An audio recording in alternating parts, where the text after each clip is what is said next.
The opening day of March Madness just concluded, and the first thing that we have to talk about is McNeese State's win.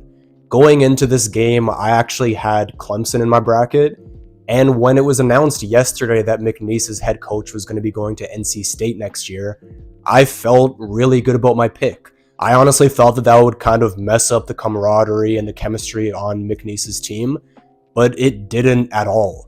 They came out of the gates and they were just playing amazing basketball. They were winning 31-13 in the first half. Their defense was incredible. They were just all over the court.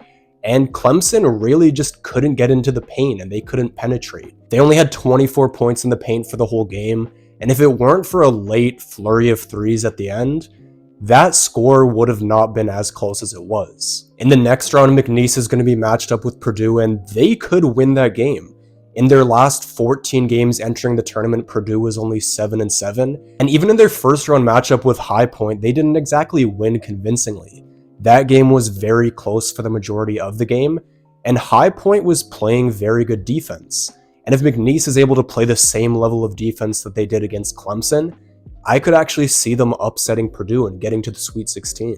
Now, in order for McNeese to win this next game, there are a few things that they'll have to fix. For one, if they get a lead, they can't afford to play so comfortably. Down the stretch of that game against Clemson, they seemed like they were playing very conservative, just running out the clock and hoping to win that way. And they nearly blew that lead because of that and almost lost the game. And then on top of that, they're just going to have to shoot the ball a lot better. They were 4 of 19 from 3. They were 11 of 22 from the free throw line. And you can't afford to shoot that poorly in the tournament if you want to make a long run. But at the end of the day, McNeese showed a lot of ability on defense, and if their shots are falling a little bit more against Purdue, they could win that game and they could quickly become one of the best stories in this year's tournament. The next thing that I want to talk about isn't a team, but an individual player, and that player is Igor Djemin. Djemin is a 6'9" guard for BYU, and most mock drafts have him projected just out of the top 10 in this upcoming draft. Now, in the win against VCU, he only had 15 points and 2 assists, but he had the best plus-minus in the whole game with a plus 14, and he also shot 3 for 7 from 3. Coming into the tournament, he was only shooting 27% from 3, but there are certain prospects who, yes, have a bad 3-point percentage, but when you see them shoot and you see their shooting form, you can see the potential. And just watching him in this game, you could see the craftiness. He was scoring in the mid-range, getting to the basket, and then when he was putting it all together and hitting the 3, there's reason to be excited about a guy with those skills at that height at such a young age.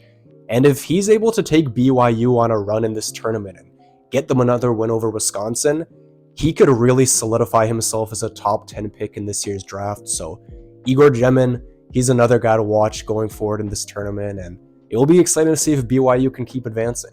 Another standout performance today came from Gonzaga, as they just completely destroyed Georgia from the very beginning of this game, and they never really allowed Georgia to get back into it. Just looking at the stats of this game, Gonzaga had 23 assists on 33 made field goals. They shot 55% from the field, 60% from 3, and then in Georgia's case, they only shot 35% from the field and 19% from 3. I honestly don't think they could have asked for a better performance from themselves, and there are many years where we see an 8 seed take down a 1 seed. So they could be the 8 seed to pull off that upset this year, and their matchup with Houston is going to be must-see TV. That's definitely one of the most exciting games on that Saturday night. Then we had a great matchup between Arkansas and Kansas.